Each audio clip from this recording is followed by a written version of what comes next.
அனைவருக்கும் எங்களது அன்பான மாலை வணக்கம். நல்லா இருக்கீங்களா ஃப்ரெண்ட்ஸ்?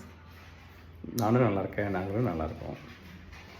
தினம் ஒரு டாப்பிக்கில் இன்றைக்கி எதை பற்றி பேசலாம்னு சொல்லுங்க பார்ப்போம். டார்டிகிரேட்ஸ். இது விசித்திரமான ஒரு உயிரினம். என்ன விசித்திரம் இதில்? உலகத்தில் பல விசித்திரம் இருக்குது. இதில் என்ன விசித்திரம்? இதில் என்ன விசித்திரம்னா, இதில் சீக்கிரமாக இதை அழிக்கவே முடியாது, நம்மளால் அழிக்கவே முடியாது. அதுதான் இதுக்கு ஒரு ஸ்பெஷல். இது ப்ளஸ் நம்ம நேரில் கண்ணால் பார்க்க முடியாது, ஏன்னா அவ்வளோ சின்னது. இந்த டார்டிகிரேட்ஸ்க்கு இன்னொரு காரண பெயரும் இருக்குது. வாட்டர் பியர் இல்லைன்னா நீர்க்கரடின்னு சொல்லுவாங்க.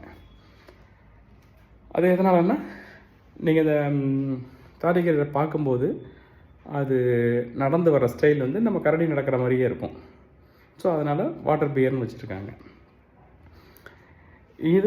இதோட அளவு எவ்வளோ இருக்குன்னு பார்த்தீங்கன்னா 1 mm. நார்மலாக ஆவரேஜாக இது 1 mm கீழே தான் இருக்கும். எக்ஸப்ஷனலாக 1, 2, 1.5 mm வரைக்கும் வரலாம். பட் நார்மலாக 1 mm கீழே தான் இருக்கும். இது வந்து எந்தமான கால சூழ்நிலையும் வாழக்கூடியது.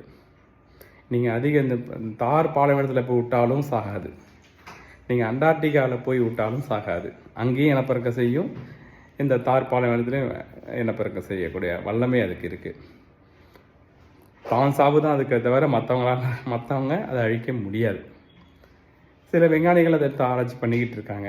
இதனால் என்ன நம்மளுக்கு அனுகூலம் இது மூலமாக கிடைக்கும் அப்படின்னு சொல்லிட்டு. இப்போ கொஞ்ச நாளுக்கு முன்னாடி கூட ஸ்பேஸுக்கெலாம் எடுத்துகிட்டு போனாங்க, அங்கேயும் அது சாகலை. அவ்வளோ விசித்திரமான இது. இப்போ நீங்கள் எந்த மிருகமாக இருந்தாலும் ஈஸியாக காலி பண்ணிட முடியும். இல்லை நீங்கள் வந்து இந்த சூழ்நிலைக்கு தகுந்த இப்போ பனியில் வாழற மிருகங்களை தூக்கி இங்கே அப்படிங்கன்னா செத்து போயிடும். இங்கே வெப்பநிலையில் வாழற போய் பனியில் போட்டிங்கன்னா செத்து போயிடும். இல்லை நம்ம ஏதாவது கொண்டோம்னா செத்து போயிடும். இது எதுவுமே எங்கேயுமே சாகாது. அதுதான் இதோட ஸ்பெஷல். நான் அதோட வீடியோவை நான் அட்டாச் பண்ணியிருக்கேன், அதையும் பாருங்கள். அந்த வீடியோவில் அதை பற்றி டீட்டெயில்ஸ் எல்லாம் இருக்கும். அது எப்படி உருவங்கிறதையும் அதில் தெரியும். பாருங்கள். பிடிச்சிருந்தா உங்களுக்கு பிடிச்சவங்களுக்கு அதை ஷேர் பண்ணுங்கள், லைக் பண்ணுங்கள். நன்றி, வணக்கம்.